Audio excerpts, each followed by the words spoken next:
মনিরামপুর উপজেলার হরিয়াননগর ইউনিয়নের আওতাধীন খাটুরা বাওর নিয়ে একটি কুচক্রী মহলের ভুয়া অভিযোগ সহ নানা ষড়যন্ত্রমূলক অপতৎপরতা নিয়ে আজ 6 অক্টোবর রোজ রবিবার এই সংবাদ সম্মেলনের আয়োজন। প্রিয় সাংবাদিক ভাইরা, আমরা মনিরামপুর উপজেলার হরিয়াননগর ইউনিয়নের আওতাধীন খাটুরা বাওর মৎস্যজীবী সমবায় সমিতির স্থানীয় নজরুল ইসলাম গংসহ একটি কুচক্রী মহলের ষড়যন্ত্রের শিকার হয়ে আজ আপনাদের সামনে উপস্থিত হয়েছি। গত 5/8/2024 ইংরেজি তারিখ দেশের পট পরিবর্তনের সাথে সাথে নজরুল ইসলাম ও তার সাঙ্গপাঙ্গদের লোলুপ দৃষ্টি পড়ে এই বাওরের ওপর। 2021 সালে সরকার বাওরটি ইজারা প্রদানের বিজ্ঞপ্তি প্রদান করলে এটি রহিত করতে খাটুরা মৎস্যজীবী সমবায় সমিতি উচ্চ আদালতে রিট প্রদান করে। মহামান্য হাইকোর্ট সরকারের ইজারা প্রদানের নোটিশে স্থগিতাদেশ দিয়ে মৎস্যজীবী সমবায় সমিতির অনুকূলে রায় প্রদান করে। রায়ের বুনিয়াদে খাটুরা মৎস্যজীবী সমবায় সমিতি 2022 সালের 30 জুন স্থানীয় রিপনধর নামের এক ব্যক্তিকে পরবর্তী 5 বছরের জন্য অর্থাৎ 2027 সালের 30 জুন পর্যন্ত লিজ প্রদান করা হয়।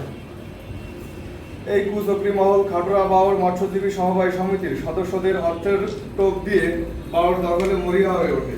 এতে কাজ না হওয়ায় সমবায় সমিতির সদস্যদের ভয়ভীতি দিয়ে একটি ভুয়া ডিড করতে অপতৎপরতা চালায়। কিন্তু এই কুচক্রী মহল এমন হীন অতৎপরতা চালাতে পারে নানা ধরনের মারফত সংবাদ পেতে থাকি। এজন্য অত্র মৎস্যজীবী সমবায় সমিতির সদস্যরা একট্টা হয়ে ওই সাবেক চেয়ারম্যান নজরুল ইসলাম, পিতা নওশেদ আলী মেম্বার, গ্রাম তাজপুর গঙ্গে বাওর চাষে তার তৈরিকৃত কোনো ধরনের বৈধ কাগজপত্রের স্বাক্ষর না করার জন্য সিদ্ধান্ত নেওয়া হয়।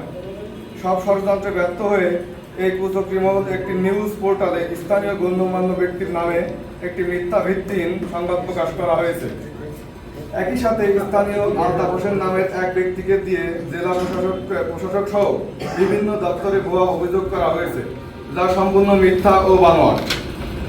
প্রিয় কলম সৈনিক বন্ধুরা, আপনাদের জ্ঞানার্থে অবহিত করতে চাই যে 90 দশকের আগে এই বাওর ইফাদ নামে একটি কোম্পানি সরকারের কাছ থেকে 50 বছরের জন্য লিজ নেয়।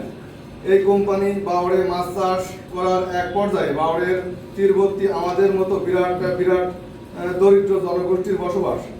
এই দরিদ্র জনগোষ্ঠী মাছ শিকার করেই পরিবার পরিজন নিয়ে জীবিকা নির্বাহ করে।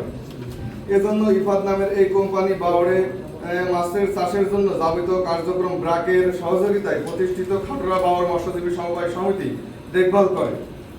এক পর্যায়ে ইফাদ নামের এই কোম্পানি বাওর চাষের জন্য খাটুরা মৎস্যজীবী সমবায় সমিতির নামে লিখে দেয়। সেই অবধি বাওরটি এই মৎস্যজীবী সমবায় সমিতি মাছের চাষ করে আসছিল। কিন্তু হঠাৎ করে 2021 সালে সরকার বাওরটি ইজারা প্রদানের বিজ্ঞপ্তি প্রদান করে। এটি রহিত করতে খাটুরা মৎস্যজীবী সমবায় সমিতি উচ্চ আদালতে রিট প্রদান করে। মহামান্য হাইকোর্ট সরকারের ইজারা প্রদানের নোটিশে স্থগিতাদেশ দিয়ে মৎস্যজীবী সমবায় সমিতির অনুকূলে রায় প্রদান করে। রায়ের বুনিয়াদে খাটুরা মৎস্যজীবী সমবায় সমিতি 2022 সালের 30 জুন স্থানীয় রিপনধর নামের এক ব্যক্তিকে পরবর্তী 5 বছরের জন্য অর্থাৎ 2027 সালের 30 জুন পর্যন্ত লিজ প্রদান করা হয়। বাওরের চাষকৃত মাছ খয়রা ও আইরি মাছ ছাড়া বাকি সব মাছ মৎস্যজীবীগণ শিকার করতে পারবে এবং চাষকৃত মাছ খয়রা ও আইর মাছ বিক্রি বাবদ শতকরা 40% অর্থ খাটুরা বাওর মৎস্যজীবী সমবায় সমিতির সদস্যগণ ভোগ করিবেন এবং বাকি শতকরা 60% অর্থ লিজ গ্রহণকারী ভোগ করিবেন। প্রিয় কলম, আপনাদের জ্ঞানার্থে অত্র মৎস্যজীবী সমবায় সমিতির 102 সদস্যের মধ্যে নগণ্য সংখ্যক সদস্য প্রতীক সকল সদস্যের সম্মতিতে জনাব রিপনধরকে বাওরটি লিজ প্রদান করেছে। কিন্তু বিষয়টি সহজভাবে মেনে নেননি নজরুল ইসলাম ও তার হাতে গোনা কয়েকজন সাঙ্গপাঙ্গ। এই কুচক্রী মহল বাওর কেন্দ্রিক এলাকায় অশান্তি সৃষ্টির জন্য মরিয়া হয়ে ওঠে। এ নিয়ে এই কুচক্রী মহল একটি নিউজ পোর্টাল স্থানীয় গণ্যমান্য ব্যক্তির নামে একটি মিথ্যা ভিত্তিহীন সংবাদ প্রকাশ করা হয়েছে। অথচ স্থানীয় এসব গণ্যমান্য ব্যক্তিবর্গ প্রকাশিত এই সংবাদের সাথে ন্যূনতম সংশ্লিষ্ট আছেন কিনা তা জানতে একজনের কাছ থেকে বক্তব্য নেওয়া হয়নি। একই সাথে স্থানীয় আলতাফ হোসেন নামের এক ব্যক্তিকে দিয়ে জেলা প্রশাসক সহ বিভিন্ন দপ্তরে ভুয়া অভিযোগ করা হয়েছে, যা সম্পূর্ণ মিথ্যা ও বানোয়াট।